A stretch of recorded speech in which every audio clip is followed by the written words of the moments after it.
Well, don't look to baseball commissioner Bud Selig to overturn that blown umpire call that cost Detroit pitcher Armando Gallaraga a place in the record books.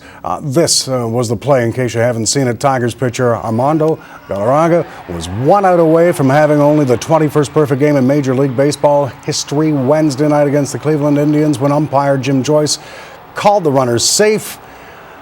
He later admitted he was wrong, but despite that, baseball commissioner Bud Selig says the call will stand, but he will look at the use of replay technology for future games.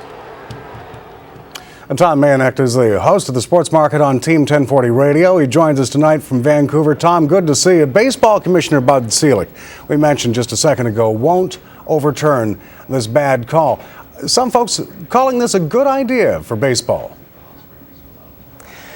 You know what? I think it is a good idea in the sense that video replay might come out of this. And certainly in terms of overturning the call, that would be a dangerous precedent for the commissioner to do. No matter how tragically obvious it is to everybody who not only saw the game live, saw the game on television, and to the millions of people who shared their twit pics on twitter.com last night in the hour after the no-hitter was blown, there's no question it was the wrong call, but to overturn it without any context for doing so, I think would be dangerous precedent. What would be very good to come out of this, and it's so disappointing for Armando Gallaraga that this has happened to him, but hopefully what comes out of it is that Major League Baseball does revisit the judicious use of instant replay, because if baseball had instant replay, Armando Gallaraga would be the 21st player in Major League Baseball history to have pitched a perfect game. Why is instant replay such an issue for baseball? It's used in football, it's used in basketball, it's used in just about every. This is a generation as well that knows everything there is to know about, especially younger fans, knows everything there is to know about technology, it seems. And yet when they go to a baseball game, instant video is treated as if, well, you know, something from 2 centuries further into the future, you know, whereas I've heard people today talking about the idea of instituting instant video replays into the game of baseball as, well, how do they put it, dragging baseball out of the 19th century.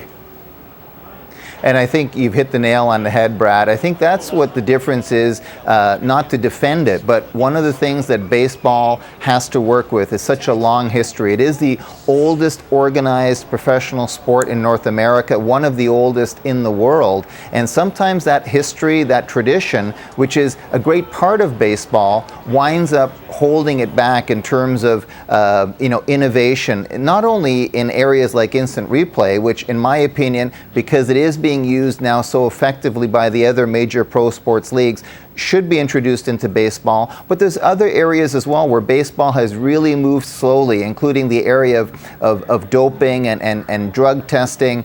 Hopefully, what happened last night, because of the attention that something like this now gets in the internet era, baseball will realize that its integrity will only be improved by the opportunity in special circumstances to have, human error not prevent something like this from happening. So I think it's just the weight of all that history that makes baseball move a little bit slower. I think Bud Selig would be doing the MLB brand and the game of baseball a real favor by trying to put into motion some rule changes that come out of this so that baseball can expand on the very limited use of instant replay it's considered in the past and get with the future, so to speak. Well put. Tom Mayenknecht, host of the Sports Market on Team 1040 Radio, talking to us tonight from Vancouver. Thanks very much, Tom, for weighing in on this. Really appreciate it, Brad. Just a closing comment very quickly would be, despite the tragedy, the sportsmanship that was showed here and the class and grace by Armando Gallaraga, he didn't get the perfect game, but there's no question he's earned himself millions of fans around the world. Hey, he also got a Corvette too, right? Absolutely, absolutely.